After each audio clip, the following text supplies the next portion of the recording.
What is up, guys? Welcome back to another episode of the Sports Religion YouTube channel. It's been a long time since we've done a mock draft, and with the 2026 NFL Draft only a few days away, I thought I'd give you guys a final rundown of what I think would happen this year. So starting off at number one, I don't know that we've had a more consensus number one overall pick in a long time. The Bears, we kind of had a good idea they were going to take Caleb Williams a few years ago, but it's pretty much set in stone that the Raiders are going to take Mendoza. We've even seen Mendoza working out with a lot of the offensive personnel of the Raiders for a couple of months now, it seems, since they won the championship at Indiana. He's pretty much been involved with the Raiders staff and then, different personnel within the organization. So I think that, overall, he's the type of guy who can change the DNA of a locker room and a franchise, and that's something the Raiders desperately needed for a long time now. They just haven't had this type of leader as a quarterback pretty much in their entire history, I want to say.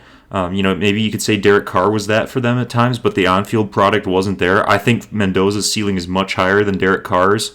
I think he's a better passer than Derek Carr would be. I think he's underrated as a mobile guy as well. He can kind of run around more than you give him credit for. But overall, I really like the size that he brings. 6'5" is really good. And, I've never seen kind of a blow-up, maybe Joe Burrow with his time at LSU. Nobody really remembers junior year Joe Burrow before they won the championship, but it was kind of a similar, trend with Mendoza where at Cal, he was there for 3 years, and really I did not see the same player at all at California. When he transferred to Indiana, I was kind of like, I don't really see this at all, and then he just had a monster season with the Hoosiers and really he got better each week. I saw a completely different player this year than past seasons at California, and it shows a lot about his development and his work ethic as well. So I think he's going to be a very good player in the NFL. I don't know that he'll put up huge numbers like other past number one overall picks will. I just don't think he's that type of passer, but I do think he's going to do enough to win, and I think he actually fits the DNA of the team of what really well, of what they want to be. And, I just see a proven leader who everyone on that Indiana program just raves about this guy, and really, he won a championship with them as a result. So, I just see a lot of Peyton Manning and the way he throws, his stature in the pocket looks very similar to him on the field. I'm not saying he's going to go win 2 Super Bowls and be a Hall of Famer, but I do think that overall his physique and, kind of the way he carries the ball looks a lot like Peyton Manning. And so, he very well could have a career just like that, but I think he's certainly made of the right stuff to go in that trajectory, but I'm not totally sure whether, year one we'll see those type of numbers out of him. But I do think overall this is just going to change the trajectory of the Raiders' future quite substantially. At number 2 overall, going to the Jets, I think it's going to be Arvell Reese, the linebacker / edge rusher out of Ohio State. You normally don't take an off-ball linebacker at second overall in the draft, but Arvell Reese is just a lot different. He's had a lot of snaps playing on the edge at Ohio State and, really showed himself off as an ultimate Swiss Army knife on that defense. He ran a 4.46 40-yard dash, which at that size is just insane. To be able to fly around like that, it's just kind of not human numbers that he can put up. And, I've seen him take on tackles quite frequently, in the run game, which shows that he can hold up his own against guys like over 100 pounds heavier than him. I just think he's that much of a physical and athletic mismatch. So I think day one that he could step on and at least be a really high floor, middle linebacker for the Jets. I just never really see him miss tackles from that position.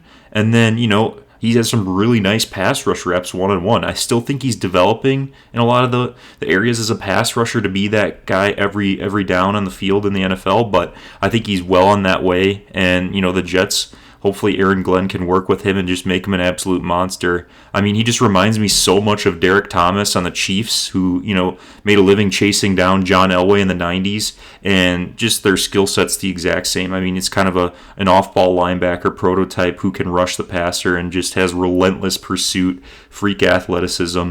And, I just see so much of Derek Thomas in this guy. I really think that is absolutely who he could become if, the Jets are able to give him the type of development they need, keep working with him on some of his techniques so that he can kind of learn the game. Because overall, he's a really new player. He's only started 1 year, and I think that just shows a lot about, his ascension as well. That he was basically on the bench 2 years ago at Ohio State and then started last year and just he became a dominant player who's now going to probably go in the top 5 of the draft when it's all said and done.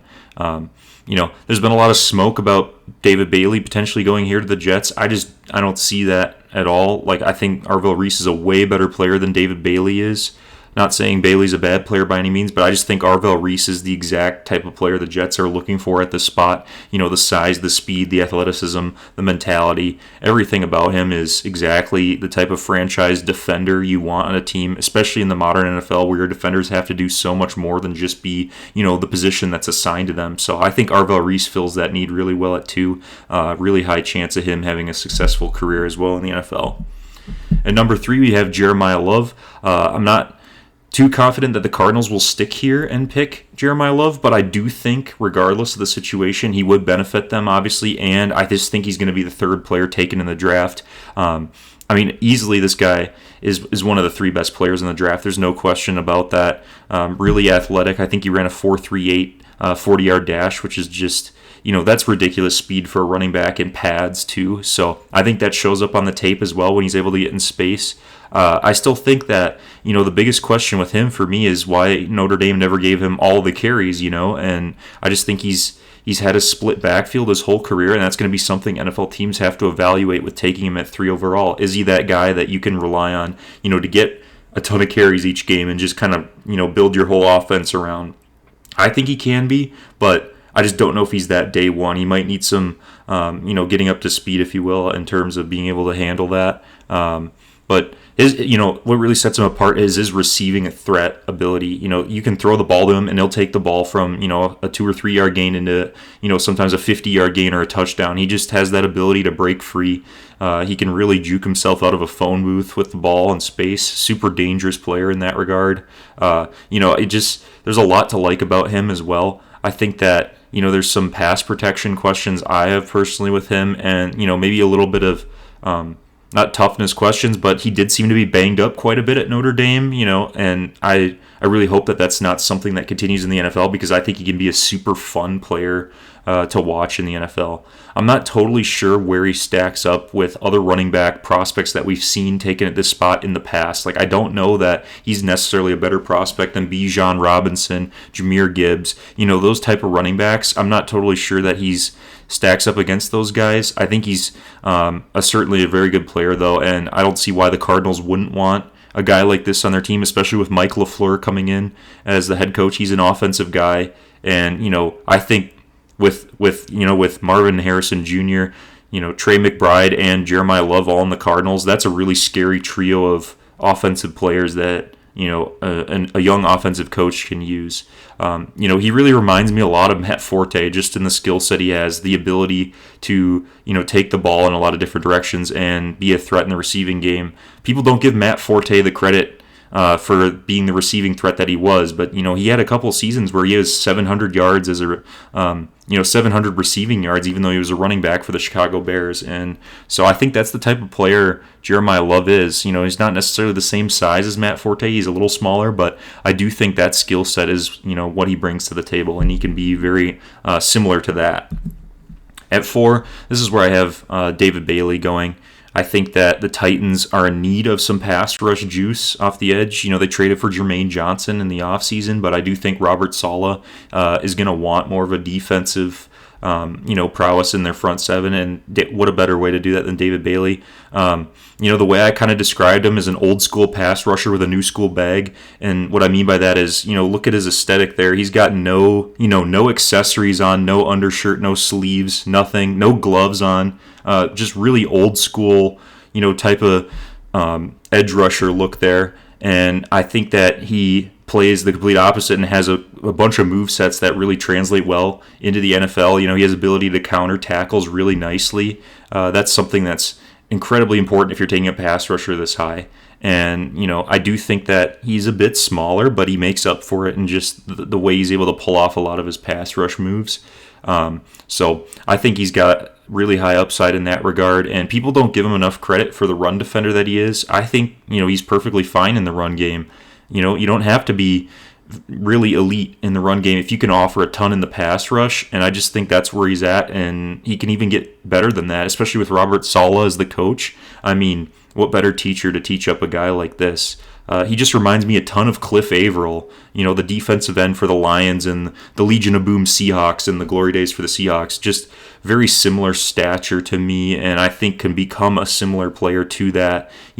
Doesn't really, he might not put up the gaudiest numbers of all time, but I do think that the flashes that you see from him can be someone similar to Cliff Averill, kind of a throwback pass rusher like that. At 5, this is my favorite player in the entire draft, Caleb Downs.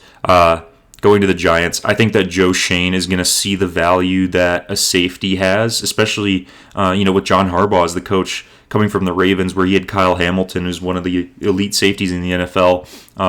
Caleb Downs is the type of player that can change an entire defense for you. I still have yet to see a game where I watched that Caleb Downs was on the field and he wasn't the best player on the field. Like, he was the best player on the field every time I turned on an Ohio State game, and I just could not believe, this guy brings, I couldn't find a weakness with this guy, and that's the reason I have him as the best player in this draft, is because, he can tackle, he's physical, he can cover. I've seen him lock up tight ends. His freshman year at Alabama as an 18-year-old, he's going up against Colston Loveland and A.J. Barner on Michigan in the Rose Bowl. Those are two NFL tight ends. We just saw Colston Loveland have a dominant rookie season for the Bears. A.J. Barner had a really good year for the Seahawks and won a Super Bowl. Caleb Downs clamped them both up as an 18-year-old freshman at Alabama. And, really was all over both of those guys. And, here we are 3 years later talking about him, going to the league finally. And it's like, this guy was probably ready to be in the NFL as an 18-year-old. Which is crazy to think about. I just can't say enough about how much he understands the game. Like, you can see him reading plays happen before they even really develop on the offensive side. So, he's really into the film study of, the opponent. I think that the way they put him in pass rush situations, he can really wreak havoc as a blitzer. Like, they were bringing him from all sorts of different directions at Ohio State in ways that NFL defensive coordinators are going to ask him to do in the league as well. And he was absolutely able to fit that bill and do whatever they needed him to do on defense. Just such an impressive player. I really think that me saying the top player in the draft is a safety it's kind of surprising, but that's just the way this draft is going to shake out to me. I really do think this is the best player in the draft, and it's just going to add to an elite young core on the Giants as well. So I think we could be talking about this guy being a multi-time Pro Bowler and All-Pro in the league. He absolutely has what it takes to be. I think we're also I'm not really going to comp him to anyone, because I really think we're going to look back and maybe he's the comp. Like, we're going to look back and say this guy in the future reminds me of Caleb Downs, because he's kind of a new type of player, in my opinion, who can do it all like this. This would be the highest a safety's been drafted in the NFL since, I believe, Eric Berry in 2010. So it's just really rare territory for a safety to go this high just because of positional value. But the Giants, especially because they now have the number 10 pick in this draft, they can certainly take a risk like that, even though it's not much of a risk on paper in my eyes. But just positionally, you can take a safety at the 5th overall pick just because of the way the Giants have set themselves up. So really love Caleb Downs. Definitely one of the more entertaining players I've ever watched, to be honest with you. When I think of the elite safeties I've watched, I think of Sean Taylor, Ed Reed, guys like that, Kyle Hamilton, and he's right up there with all of them, I think. I'm not saying he's going to be the Hall of Famer that Ed Reed is, but he's a dang good player. I really don't see how he fails in the NFL. He's got everything going for him. Wouldn't surprise me at all to see him, being one of the top safeties in the league this year. So at number 6, we have Carnell Tate. Yet another Ohio State receiver finds themselves in the top 10. Carnell Tate, it's been a bit slower process for him than some of the other Ohio State receivers we've seen in the past. But that's because he's just been, surrounded by such good talent at Ohio State. They always have top receivers. I just love the way he's able to run routes really smoothly. Last year I had a lot of questions about whether he can actually go up and be a physical jump ball type of receiver or contested catch guy, and he really proved me wrong this year because he had an 85% contested catch rate, which is just crazy. I think he was only in the 60s last year, so he really improved his game and his ball skills in the offseason. You can tell he really worked on his focus, his hands as well, being able to catch stuff. So I think, the best is yet to come for him. I don't know that he's at the same level as, like Emeka Egbuka or JSN, where they're just going to come into the league and just be elite like that right away. I think there's still a bit more time for him to develop into that player, but he absolutely can be. And I think he's going to do really well for the Browns. He could easily be their number one receiver in a very weak receiving room that they have right now. So, he really understands his opponent's leverage as well. When I'm watching him, he knows where the corner is going to break, and he knows how to get to the space where the defenders aren't. And, I just think it's just another long line of the Ohio State receivers coming into the league and being elite right away. At 7, I have the Commanders taking Sonny Styles, linebacker from Ohio State. The Buckeyes are kind of dominating this top 7 so far. No surprise here. I mean, one of the freakiest players I've ever seen on the field at 6'4", 243 pounds with 33-inch arms. That is crazy size for a linebacker. The thing that stood out to me most is that he started his career as a safety, and they moved him into the box to be a linebacker, and you did not see any physical limitations to that at all. He was able to fit the bill right away. And usually when you see safeties playing linebacker like that or playing in the box, they end up being a little bit lighter because they're just not used to that physicality in the run game, or having to match and run through gaps like that. But he did right away. He really did. There was no delay to that. He was a huge contributor to their 2024 championship run. I really didn't see a drop off in him from year to year like that. So the 4.46 40-yard dash and the 43.5-inch vertical is just ridiculous stuff by most metrics. He's the most athletic linebacker to ever test at the combine, which is just absolutely crazy to think about that this could be the most athletic off-ball linebacker to ever come through the NFL pre-draft process. So I just really don't see a weakness for this guy, in terms of projecting, what he'd kind of be in the NFL. I mean, you could absolutely say that he's going to become, like a Fred Warner type player. But I don't know that we'll see, like a 2007 Patrick Willis season where, Patrick Willis came into the NFL with San Francisco and led the entire league in tackles as a 22-year-old. I just don't know if that's the type of player he really is. I think he impacts the game in a lot other ways, especially with his coverage ability, which is so important now. And this just helps the Commanders' team speed overall. I mean, the Commanders were the oldest team in the league last year. They kind of looked like a retirement home to me. Just a lot of slow and older guys on their roster that were getting really exposed by younger, faster players. And this just improves their team speed so much. They get the impact defender that I think they desperately need. He could very well be a Pro Bowler year one and, kind of be the defining player on that Commanders defense. At 8, I have the Saints taking Kenyon Sadiq, the tight end out of Oregon. And I get this is way earlier than most, NFL experts are saying he's going. But I'm telling you guys, every year the tight ends go way higher than we think. I mean, even last year the Bears took Colston Loveland at 10, and everybody was kind of freaking out about that. Like, why are they taking him so early? But I just think that NFL teams view these game-changing tight ends in a different way. I think that the way that Kenyon Sadiq performed at the NFL Combine, running a 4.39 40, I just think that puts him on the top. He could be the top player on a few different teams' draft boards. So I really think that the Saints don't have a player like this on offense, especially with Kellen Moore being an offensive guy. I think he could use him in a ton of creative ways. He could really improve the Saints' offensive speed, especially since they have their quarterback in Tyler Shuck, who they really like. I think they have done an excellent job drafting their offensive line the last few years, so they have the protection to kind of hold up and take a big swing at a weapon like this. He's not as complete of a product as you'd probably like to see yet, but in this draft he's easily tight end 1 to me. I think he's done a lot that I like as a blocker, but he can still do more. He's definitely more of a receiving threat. Kind of a unique size as well for a tight end, 6'3", kind of on the shorter end, but.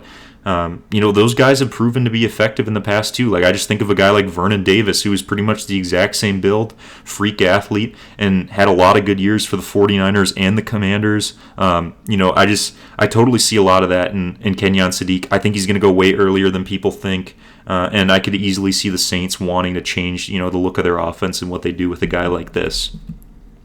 At 9, I have the Chiefs taking Francis Mauigoa, the tackle from Miami. He's massive, 6'6", 315 pounds, plenty of size to exist in the NFL level. However, I just think that he projects as a guard in the league. I just thought he had a lot of trouble with one-on-one pass rushers on an island. They kind of got to him in certain scenarios, but he also has really good run blocking stuff. Like I've seen him just, maul defenders that are across from him, and that's really projectable stuff. An NFL team like the Chiefs is going to love that. In my opinion, the Chiefs' offensive line has let them down the last couple of years. I think they're absolutely the reason they didn't win the Super Bowl against the Eagles, and, last year, kind of the reason why Mahomes ended up getting hurt. He got hit a ton last year, so Francis Mauigoa, I think the Chiefs could absolutely take a swing in the top 10 at here. Got the NFL size, we really like to see, and, the footwork to back it up too, I think is there. So I just think he's going to project as a guard. Even at the NFL Combine, they asked him, what he thought about playing other positions than tackle, and he was kind of like, I'm willing to take a shot. Whatever I need to do to get on the field, I'm going to do it for that team that drafts me. So he's a team player about that too, A lot of guys kind of think it might be insulting to move them inside when they're tackles all through their college career, but not Mauigoa. He's absolutely going to be the type of player who will succeed in the league just because of that alone and his work ethic. So I really think he showed a lot to like at Miami, just not totally sure that tackle is his full-time home in the NFL.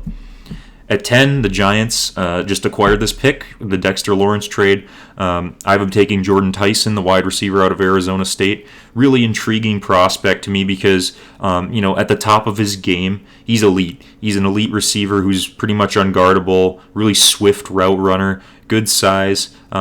Exactly, to me, looks just like Jackson Smith-Njigba or Emeka Egbuka.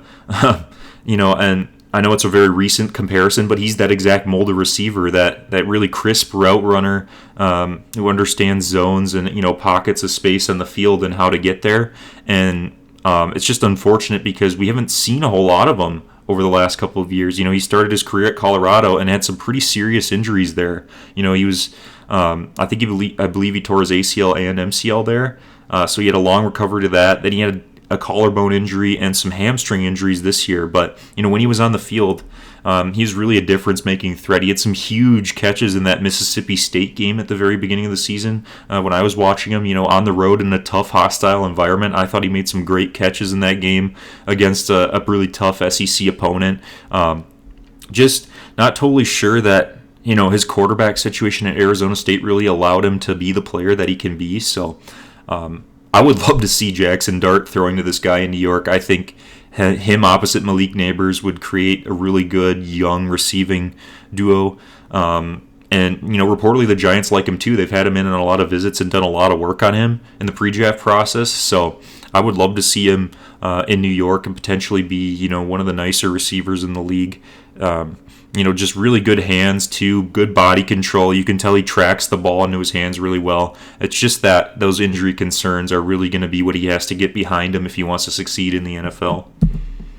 At 11, I have the Dolphins taking Olavinga Ione, the guard out of Penn State. I love this guy. I think he's the best offensive lineman in the draft. He's not a tackle, so taking him this high is a bit of a risk, but, game-changing guards can also be worth this high pick. I absolutely think he's the best pure guard prospect since Quentin Nelson. And Quentin Nelson's a phenomenal NFL player. This guy's very similar to him, if you ask me. So I think they're going to get that type of value if they were to take him here. And, he's just going to go a bit higher than people think, too, because of, what he brings. You know what you have with Vega. An incredible athlete for the size, really powerful in the run game as well. I think he's very smart. He knows that when the defense is going to pull a stunt or run some sort of foreign pass rush up the middle, he kind of picks that up. He's able to slide his protection and, make a play on whoever's coming up the middle. So I've really seen a lot to like about him, too. Just, off the field, too, he seems like a really, really good, hard-working guy, really great NFL pre-draft process as well, with some of the interviews he gave. So, kind of player he reminds me of is Kevin Zeitler, who came out of Wisconsin about a decade ago. Very similar player where you can tell he's just, he's really locked down as a pure guard with the footwork, with the technique, the size, and the strength to back it up as well. And I think this is a very different pick than what the Dolphins in the past have picked would have picked in this spot, but that's because, brand new GM, John Eric Sullivan, he comes from the Packers background. The Packers always want bigger, faster, stronger, and, John Eric Sullivan comes from that mold. So I think he's absolutely going to look for a player like that at 11, and the Dolphins desperately need some more offensive line help to protect a young quarterback in Malik Willis that they have. So I think Vega Ioane is a steal for any team that gets him. A lot of people are projecting him to go a lot later than this, but he's absolutely worth it to me, especially with the way this draft class is. At 12, I have the Cowboys picking up their new franchise corner in Mansour Delane. I could easily see Delane going in the top 10. I mean, teams just value an elite corner a lot higher than other positions, but, for the sake of this draft, he falls to 12, and the Cowboys get a really good player. I did not see the same player at Virginia Tech where he started his career as I did at LSU last year. He improved a ton. I mean, at Virginia Tech, he was letting up a lot of touchdowns. He was kind of burnt in a lot of ways, on routes, and completely changed at LSU. He went up into a higher level of competition, too, in the SEC and was able to hold his own right away. I just saw such an improvement in this guy. He put himself in the conversation to be the top corner in this draft, and I just think he will. He's got great ball skills. Not as much athleticism as you would think, and I think they kind of know that by the way they were playing him in a lot of off-zone coverage, just because they know he needs a bit more head start. He doesn't have the wheels to catch up to a lot of the faster receivers, but the increase in production with the increase in competition was great to see for him. Totally reminds me a lot of like a Byron Murphy or a Trevarius Ward, not an elite shutdown island corner, but, it can impact the game in a lot of ways, like in the run game or just, being in the right place at the right time. Not necessarily going to have crazy ball production, but, just a good solid tackler, solid corner all around, who's going to make plays for you on the defense. And I think, he could be a star for the Cowboys too. There's a lot of talk about the Cowboys, since they have 2 first-round picks, trading up and going and getting a player. I just think it's more valuable for them to stick at their 2 spots and get 2 first-round players. Jerry Jones has talked a lot about wanting to get Pro Bowl-type players with the picks that they received in the Micah Parsons trade, and I just think they should stand pat. And, here, Mansour Delane, the best corner in the draft, would follow them in this scenario, and that's a great place to be, especially for a team that needs a little more juice in their secondary. 13, the Rams. I have them taking Mekhi Lemon. This is purely a luxury pick for the Rams, as I think they have one of the better rosters in the league. So picking 13 overall just makes them richer overall. So, getting Mekhi Lemon here, much smaller framed receiver than the 2 other guys that we talked about in Carnell Tate and Jordan Tyson, but he was the Blitnikoff Winner Award last year, which is, the best receiver in the country in college football. Incredibly feisty for how small of a frame he has. Really great route runner. I've seen him, with the ball in his hands, just take the ball and make a ton of plays after the catch as well. So he's exactly the type of receiver that's projectable in the league, just with the way he finds space, the way he gains separation, for how small he is, he does really have good ball skills and ability to go up and get the football. It's just, I think that the Rams could use him in a lot more creative ways than he was used at USC. Even getting the ball into his hands, just on like end around or jet sweeps too. So I really like Mekhi Lemon. He had a bit of an interesting pre-draft process in a lot of the interviews. People were kind of criticizing him for that, but I think that's just reading too much into the situation. He's a great player, very projectable into what kind of receivers succeed in the league today. 14, the Ravens. I have them taking Caden Proctor, the tackle from Alabama. Caden Proctor is absolutely massive, 6'6", 369 pounds. I mean, he was even heavier than that at certain points in the year, according to some reports.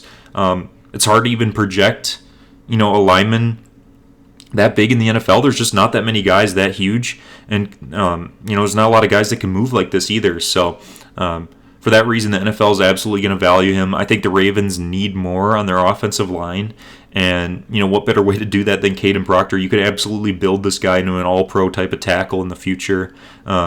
He was so athletic at this size that Alabama would throw the ball to him. They'd motion him out wide and use him as a receiver in the red zone. Really interesting use of personnel for them to do that, but it just shows that they trust his athleticism and his ability to make a play, even though he's not he's obviously not a receiver. So crazy high upside with this guy, but I just found that he was kind of losing reps against worse competition sometimes, and then in his better games where it's a bigger matchup with better players around him, he would rise to that task and be able to to stop whatever pass rusher he's going up against. So I just wonder if it's a bit of a focus thing for him. Kind of had penalty issues throughout his career, but the Ravens are a great organization to coach a player like that up and make him into a great player. Just reminds me a lot of Marcus Cannon, the legendary tackle who protected Tom Brady's blind side for years for the Patriots. And just the way he's versatile, and I could easily see him being an elite guard too if the Ravens decide to do that. But either way, this guy has the size and the traits to succeed in the NFL. 15, the Buccaneers. I have them stopping the slide for Ruben Bain Jr. I do think Ruben Bain is a top 10 player in this draft, don't get me wrong. But, he measured in at 6'3", 275, which is, it's good size. And then the real issue is the arm length, the 30-inch arms. I mean, that would be the third shortest arms of an edge rusher taken, this high ever. You just don't see guys with this short of arms go this high in the draft and be really successful in the league. That's why the league is, takes all these measurements at the combine to make sure that they're getting a player who matches what they see on tape. And unfortunately, on tape, I do see a lot of times where he gets outreached by the offensive lineman. But he's got such a good pass rush bag that I think that makes up for it at the college level.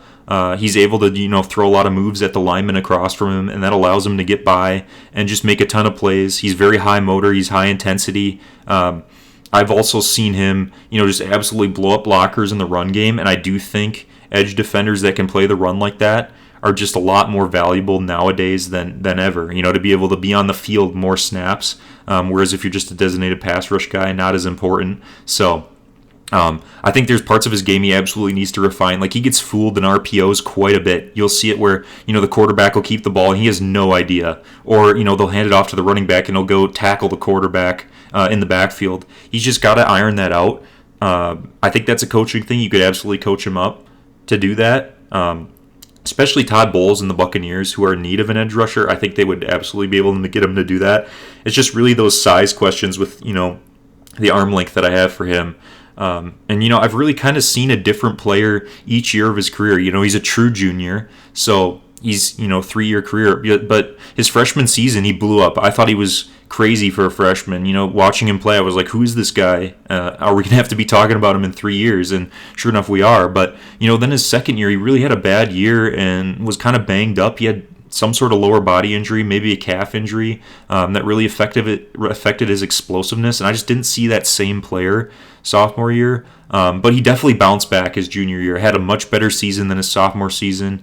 I don't know if it's quite the trajectory I saw the player I saw as a freshman, but he's definitely an elite player. He's one of the 2 best pass rushers in this class easily.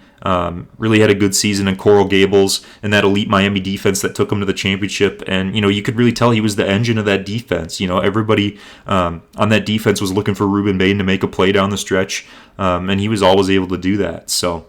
And there's some off-field questions about this guy as well that have came out in recent weeks about an incident many years ago. Not a huge fan of that happening this close to the draft. Not really here to talk about it either. You can kind of research that for yourself, but that's going to be something teams will have to think about, whether they're comfortable with that. I think you have more than enough time between that incident and now to realize, like, hey, he's made a lot of changes to himself, maybe as a character. I certainly didn't see any character concerns myself in any of the interviews he was giving or, any of his on-the-field play. So I think this is kind of a steal for the Buccaneers when it's all said and done. I would look for the Buccaneers to use him creatively in ways that can kind of just not leave him exposed by his length, get him in more of a matchup with interior linemen maybe than the tackles that can actually reach him. So I think great pickup by the Buccaneers, who are in need of a guy with pass rush juice like this off the edge. The Jets at 16, this is their second of their 2 picks. I have them taking another chess piece on defense in Emmanuel McNeil Warren. Here we are with another Toledo defensive back going in the high in the first round draft. We had Quinyon Mitchell 2 years ago to the Eagles, and he was an absolute stud right away. Looks like a lockdown corner in the NFL. So here we have his teammate going at 16. I just love the size for a safety like this, 6'3", 200 pounds. The 32-inch arms, it shows up even in that photo. You can tell he's got really long arms, which really, with his movement skills, allows him to have elite range as a safety and really good ball skills to go cover up any route that's kind of coming his way. He doesn't miss tackles because of that frame that he has either. So, he's able to really get good leverage on tackles and really be, that dynamic player coming up to make a hit in the run game as well. So I think that he can be used all over the field. I think that the Jets would absolutely love to have him and Arvell Reese on their defense. That's two really good players in this draft. His physique is just like Richard Sherman's. I don't think he's going to be that type of player that Richard Sherman was in his prime, but I do think that, that's the type of mover he is as a defensive back, very athletic, just like Richard Sherman was. And I just love this player. I really think that the Jets would be set up for great success with him. He has the potential to be a Pro Bowler as well. It's just still really weird to be talking about two safeties in the top 20 of the draft, but that's just kind of the way it is. That's where the players are this year in this draft, in this field of players. So absolutely the Jets should take this guy at 16 if they get the chance. 17, I have the Lions taking Monroe Freeling, the massive tackle out of Georgia. 6'7", 315 pounds. An 84-inch wingspan is just ridiculous. That's kind of the basketball wingspan right there. True junior, so a younger player. The Lions, they've had some issues on their line last year. I think they were so used to having an elite offensive line, and then, when they had, Frank Ragnow retire and Taylor Decker have injury issues, they really got exposed in a lot of ways. So what better way to kind of throw a dart at the dartboard on your offensive line than this? A guy with this frame and this movement skills is going to be elite. Just reminds me a ton of Taylor Lewan at Michigan. I love Taylor Lewan back in the day. I loved him in the NFL too. He was an awesome player for the Titans, really feisty player with great size. Monroe Freeling is pretty much very, very similar to him in terms of, his physicality and what he could bring to the table. So I think he's a Dan Campbell type of guy too. The Lions really value that character in the first round. You got to fit what they're about, what the program's about there in Detroit, and so I think this would be optimal to kind of boost their offensive line and keep Jared Goff clean next year. 18, I have the Vikings taking a running back in Jadarian Price. The Vikings did just have a regime change in their front office, so it's not Kwesi making the picks anymore. So I think that, in the first round, the Vikings tend to like their weapons. They like to draft shiny toys in the first round rather than, say a lineman or a safety or something, non-skill position wise. And, what better way to do that than Jadarian Price? Ironically, the second Notre Dame running back taken, he split carries with Jeremiah Love last year. I thought he was really effective player when he got the chance. I was looking for the drop off from him to Jeremiah Love, and whenever they wanted to spell Jeremiah Love, Jadarian Price gave him really good touches. I thought he was great as a pass protector. Runs with great pad level. Really good size. 5'11", 210 pounds. That's a very dense frame for a running back. Reminded me a ton of Miles Sanders in the way he's able to just break through the gaps and kind of have breakaway speed as well. So I think, in a couple of years, we could look back and be like, man, Jadarian Price was really a steal in this draft. The Vikings, Aaron Jones, I think, has moved on. Who do they have left, really? It's Jordan Mason and Ty Chandler. So they just really need a franchise running back. And what better way to take a shot than Jadarian Price? I think he's made of all the right stuff. Would give Kevin O'Connell another weapon to work with in that offense. You kind of want, when you have a coach as brilliant as Kevin O'Connell is with scheming things up, you really want as many weapons as possible, as many chess pieces on the board as possible.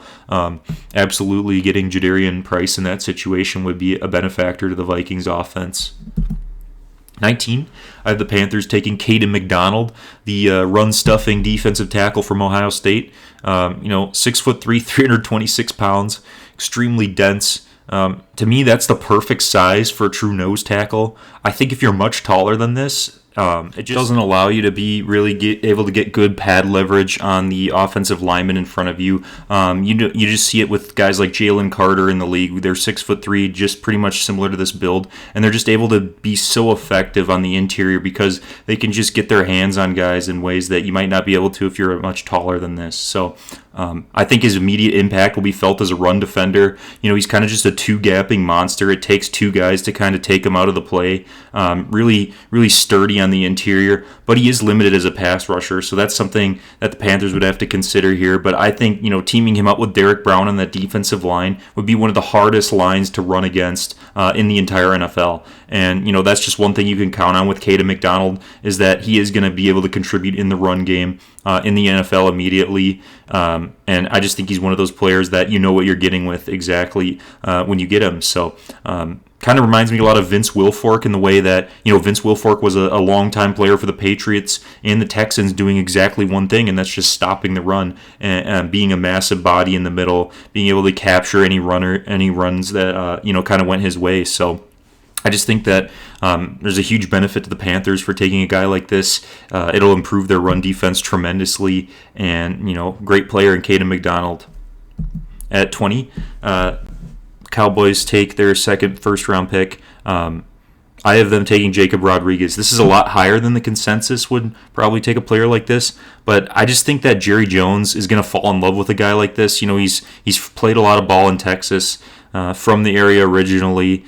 Had an incredible year for Texas Tech. It's been a while since I've seen a linebacker be able to affect the game the way he was. He just goes for the ball. He had a lot of interceptions this year, and that's kind of what sets him apart in my eyes from a lot of other guys. Otherwise, really willing tackler. Just might not be as hyper athletic as some other linebackers that you'll see, like even in this class. He's not the same type of athlete as Sonny Styles is. You're just not going to get that with him, but I think he's a proven leader. He was a captain for Texas Tech pretty much his whole career there. And, something of note is that he began his career on offense his first year in college. And I think the guys that kind of have ball skills in their past history, because, his freshman year, he was kind of used as like a receiver tight end kind of guy. I think those players really have a knack for finding the ball when they switch to other positions. And it shows a lot about their versatility and their athleticism, that the fact that they have experience in other parts of the field. Also really goes into his game understanding as well, and just understanding the flow of an offense, because he has snaps on that side of the ball as well. So I think a really positive player could absolutely be a Pro Bowler for the Cowboys, who, when you watch any Cowboys last year, the glaring need that shows up to me right away on their defense was their linebackers. I thought that was a tremendously weak unit for them last year. Once DeMarvion Overshown was hurt, they really didn't have anybody behind him to come in and play right away. And, Jacob Rodriguez would absolutely step on the field as a rookie and be an upgrade over what they had there at the very least. So I think the Cowboys get a really high-quality player for their organization there at 20, and rounds out a nice 2 pick for them in the first round. At 21, I have the Steelers taking Dylan Thieneman, the safety from Oregon. I love him as a player. He was great at Purdue as well before transferring into Oregon. Really good type of player to have on the backside of our defense. I think he fits exactly the type of player the Steelers like to draft as well. Omar Khan's drafts over the last couple of years have had a constant theme of trying to pick out guys that really fit that Steelers image on defense, or in the trenches, and be really physical players. And I think Dylan Thieneman would be perfect for them. Their secondary needs a little bit more juice. It's an aging unit in my eyes. And, Dylan Thieneman's an elite athlete. And luckily for them as well, he has a knack for the ball. He's got several interceptions on the year. Really strong tackler. I thought he was a physical player, really willing to come up and make a hit and just kind of put, the team on his back in a few different situations as well throughout his career. So, the nice thing about him is he's had multiple years of production. We saw the same player at Purdue pretty much as we saw at Oregon last year. The step up didn't really impact him that much negatively, in terms of the team he was on. So I really like the player. Reminds me a ton of Eric Weddle, who was a successful safety for years with the Chargers. I think he's that exact type of player, similar size, similar skill set, and he could potentially define the Steelers secondary for up to 10 years in the league. That's just what type of player he is, and what kind of DNA he's made out of. 22, I have the Chargers taking Peter Woods, who is kind of a shorter defensive lineman. I think he's even shorter than 6'2". That might be a bit exaggerated to me. But, sometimes those guys really have succeeded in the league. I just don't know that I see this with Peter Woods, because last year he had a really rough season compared to what I saw in 2024. I just did not see the explosiveness that I saw with him in the past, especially when he was a younger player. At the beginning of the season, we were kind of talking about this guy like he was a top 5 pick, like he was going to be in that conversation to be an elite disruptor at the next level. And I just don't know that we're going to really see that. But I do think that going to the Chargers is the best possible scenario for him, because Jim Harbaugh loves D tackles that are kind of built like this. I mean, we saw Teair Tart have a really good season with the Chargers last year. They loved Poona Ford at nose tackle, who was another small, compact defensive lineman. I just think he's that type of player who's, kind of a short, hold the point type of guy, really good in the run game, has explosive upfield potential. But I didn't see a lot from him this year, to be honest with you. Not a lot of production on the field. He didn't really test at the combine either. And so I don't really know what the deal is with that, if he had an injury or something. I personally think they might have asked him to gain some weight too, which may have negatively impacted his his speed. And sometimes programs do that. They just want their players to beef up a little bit, to be more physical, and that does take away from the explosiveness, which might be an issue in the league. But what better team to go to than the Chargers and have Jim Harbaugh work with you and, develop your pass rushing moves as well. So totally reminds me a lot of Ed Oliver, just with, the body composition and the way he looks out there in the field, who's had a very good career with the Bills, being kind of an undersized D lineman. So I think, honestly, that's kind of what his ceiling is exactly what Ed Oliver is for the Bills. But definitely not the elite disruptor we had hoped he would be coming into this season. But overall at 22, I think that's it's more about the fit for the Chargers and, kind of what they project him into their defense. 23, I have the Eagles taking Keldrick Folk. The Eagles could very well move up in this draft. Howie is a very aggressive GM, trades more than any other general manager in the league. But I think even if they stay at 23, that's not bad for them, because they're in desperate need of an edge after Jalen Phillips left in free agency. Brandon Graham retired. Nolan Smith's kind of hurt a lot, and he just needs more help. They need another guy beside him. So Keldrick Folk is massive, 6'5", 288 pounds, prototypical edge size. That size automatically holds up in the NFL. He has the athleticism to back it up as well. The thing I like the most about him is he's only 20 years old. He's going to be a 20-year-old player, week 1 of the NFL season, and you just need younger players in the league because, less tread on the tire, and, when you're signing them to a second contract, if they're a good player, they're going to be that much younger. Like, he's only going to be 24 when he's eligible for his 5th-year option, which is just crazy young for a player, especially if he develops into an elite player. Then the Eagles will have him for cheap, too. I think that, right now, he honestly doesn't have a lot of moves. He doesn't have a lot of pass rush moves besides being the more athletic and bigger guy. He just kind of won a lot by running the guy over in front of him and relying on him being the stronger, bigger frame. So he needs to work on that in the NFL if he wants to become, that type of all-pro player.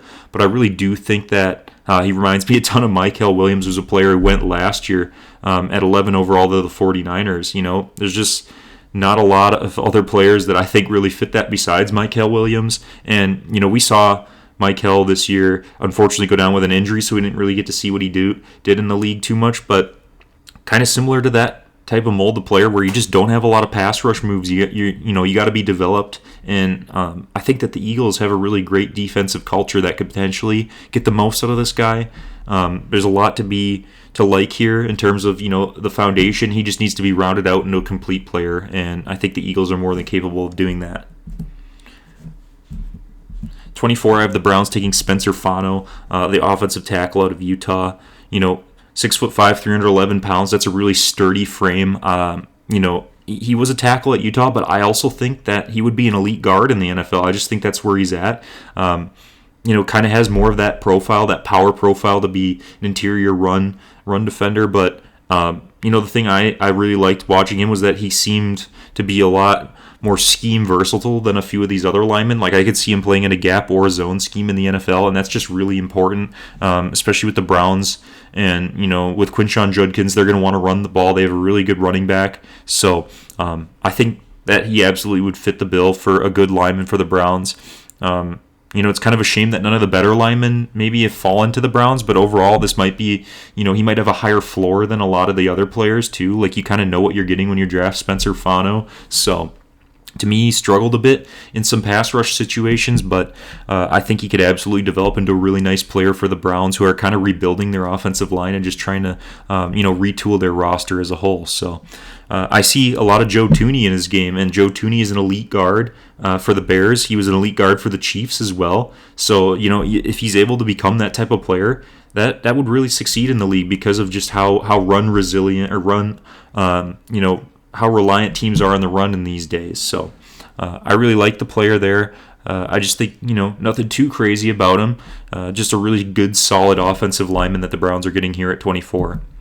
25, I have the Bears taking Akeem Mesidor. This guy's story is pretty fascinating. He's a Canadian player originally from Canada, and he's 25 years old, so he's pretty much the oldest player in the draft. If maybe there's a few other guys older, but he's definitely one of the older players to go in the first round in a long time. And I just think that can deter a lot of teams from wanting to take him because, when he's eligible for extension, he'll be almost 29 years old. And, we were just talking about Keldrick Falk a couple picks ago, who in 4 years won't even be as old as Akeem Mesidor is now, which is crazy to think about. But I really liked what I saw from him this year. I thought him and Rueben Bain were the best two pass rushers in the country, really, were the energy of that defense. Mesidor had better production than Rueben Bain did, which is something of note. And, he's slightly bigger. He's still the same exact build as Rueben Bain is. They're very low center of gravity, dense pass rushers that really have high motor, high energy. I think he wins with a lot of bend, which is what you need to do in the NFL. You have to have that fluidity to get around bigger offensive linemen that are going to try to shut you down. So I really like that. I really like his pass rush toolbox. And he actually played a ton on the interior of the Miami defensive line earlier on in his career. So I know he has that versatility to do that. And that's going to be really appealing to the Bears, who I think are looking for someone opposite Montez Sweat. We've seen a little bit from Austin Booker on their roster right now. I think can do some things, but what better way to get a known commodity than Akeem Mesidor? And Ryan Poles in the past has taken some older players in the draft. I remember he took Velus Jones a few years back, who was a 24-year-old rookie. So I don't think that necessarily excludes the Bears from taking him. They like good defensive players, defensive culture there in Chicago. Really good player. Reminds me a ton of Tamba Hali, Chiefs pass rusher, who was legendary in the early 2010s. Really just was an anchor for that Chiefs defensive line for so many years. I think that's the type of player he is, honestly. Just a really good 7 or 8 sack guy with some good pass rush moves, plays the run well. Really like that, he could potentially fit in right away day one and do that. So the biggest red flag is just going to be the age. You have to be okay drafting a 25-year-old rookie, but otherwise I think he's a phenomenal player, really high motor player, and one that would fit in well with the Bears. Bills at 26, I have him taking Omar Cooper Jr., the wide receiver out of Indiana. 6 foot, 200 pounds, not crazy size, but that really compact frame just reminds me a ton of Curtis Samuel or, a Brandon Ayuk. That type of player can really block downfield and could be used in a lot of different ways besides catching the ball. I think after the catch, he's great with the ball, great body control. His game-winning catch against Penn State was one of the more incredible catches you'll ever see, where he's able to tap both feet in the back of the end zone. So, great awareness on the field of where the sideline is, the ability to make some circus catches in that way. I think, not the fastest guy in the world, not going to blow you away with his speed or his physicality either, but I just think he's a really solid receiver, and the Bills, kind of need more weapons around Josh Allen. They signed DJ Moore, they have Khalil Shakir, but adding a guy like this, I think just gives you another option for him. And, I feel like Bills fans would love this guy. He's a great player. Very similar culture at Indiana that they have in Buffalo in terms of, toughness and wanting to win. So I think he's absolutely a first-round player, should be talked about a little bit more in this receiving class, and would be a great addition to the Bills offense. At 27, I have the 49ers taking Casey Concepcion, the wide receiver from Texas A&M. Really unique player in that, 5'11", 195. Nothing crazy about his size at all, but, he transferred in from NC State and really just looked like he was able to compete in the SEC, which is always a good sign. You want to see that player who translates into multiple leagues, at a young age like this. That's a really good thing. And, I wrote chess piece on offense because, they would hand the ball off to him just like a running back quite a bit, at NC State and even a little bit at Texas A&M. But they used him more as a true receiver at Texas A&M just because of the personnel they have on the field. But I think he's a great catcher, great attitude as well, and what he needs to do, his assignments in the run game as well. So he'll take plays off like that, just knowing that he's not going to get the ball and not get deterred by that. A lot of receivers, they just want the ball all the time. You could tell he'd be more than willing to play in a scheme like Kyle Shanahan's 49ers offense, where they really ask you to do a lot more as a receiver than other teams in the league. So I think he can polish his routes a little bit. He's kind of just a go guy. He just really fast, tries to beat you to the spot. But overall, I think great developing receiver with a lot of utilization. The 49ers love players like this. Kyle Shanahan loves to use different guys different ways.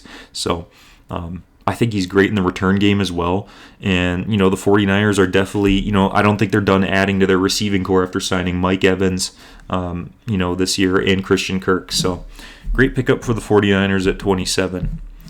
Texans at 28, I have them taking a linebacker in C.J. Allen. Really intriguing player, 6'1", 235 pounds. That's just kind of like a bowling ball, to be honest with you. Really stout player in the middle. I think he's very old school in that way, just a really good run-stuffing linebacker who also has the athleticism to cover, which you need your linebackers to do. And, what better team to go to and develop under DeMeco Ryans, who was an elite NFL linebacker back in his prime for the Texans. That's just a perfect fit for them, especially because they have Azeez Al-Shaair on the roster, too, who's kind of an aging linebacker, but another great resource to learn from for him. I really thought in his freshman year that we were going to be talking about a guy who's absolutely like a top 15 pick. He looked incredible his freshman year. He came into Georgia, wasn't even a full-time starter, but when you saw him out there, it was like, wow, this guy brings a ton of juice. And, I really thought we were talking about potentially, an all-pro type of linebacker that, during his freshman year. But I really did not see that player at all 2 years ago. His sophomore season, he really took a big downturn. I think he was probably dealing with some sort of injury, just did not look like the same player at all to me. And, it was kind of disappointing because I was really hoping to see this upward trajectory from him. And so he definitely had a bounce back year of sorts last year. I saw a few different things from him. He definitely advanced his game in guarding receivers and tight ends. But, definitely not really matching his freshman year trajectory in my eyes. And I think that's a bit concerning, but going to a team like the Texans that would be more than willing to work with a player like this could definitely get the most out of him. So it just reminds me a ton of Patrick Queen, the linebacker from LSU a few years ago, who's been, a tackle machine for the Steelers and the Ravens, really tough in that AFC North. To run through a player like that. So I think that's absolutely what he could be at his ceiling. It'll just take a bit of development to get him there, and just a bit of confidence with where he's at with his injuries too, because I do think that did affect the trajectory of his career, especially lower body injuries like ankle injuries. Can kind of have a downturn on your explosiveness. So C.J. Allen of the Texans, great fit. Exactly matches the physicality of that Texans defense, which was phenomenal last year. One of the better defenses I've seen over the last 10 years was last year in Houston, and what better way to add to it than add C.J. Allen. 29, I have the Chiefs taking Colton Hood, who's one of my favorite corners in this draft.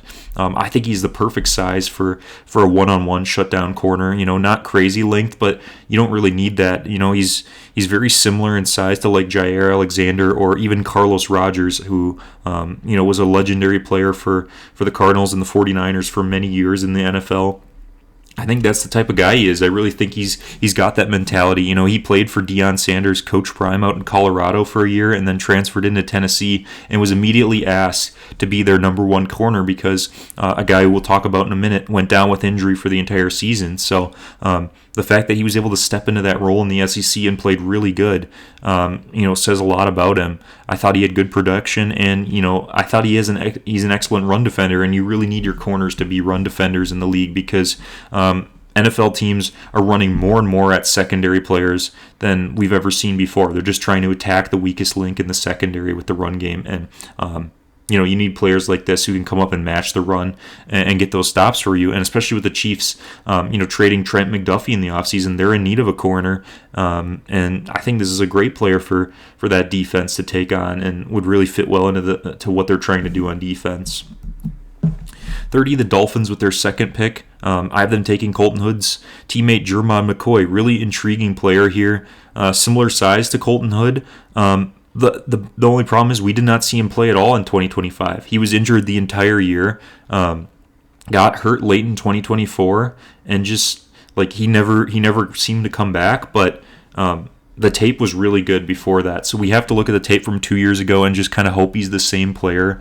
And when there's teams that are this desperate for corners, there's just such a lack of corners in the NFL today that can really hang with NFL wide receivers. So you kind of got to take a chance on a guy like this and hope that he comes in as an elite player, especially on the Dolphins, who are just they don't really have anybody in their secondary, to be honest with you.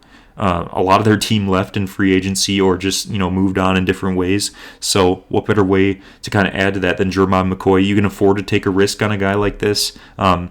I personally saw some rougher moments against really good receivers, especially Jeremiah Smith in the college football playoff. He really had a rough game, but I just think that says more about Jeremiah Smith personally than Jermon McCoy. So really explosive athlete. I see a lot of Darius Slay in his game. Finds the ball, really aware of where things are in the field, very cognizant of the routes that are coming his way. So I think it's a great player for the Dolphins, and GM John Eric Sullivan making his second first-round pick.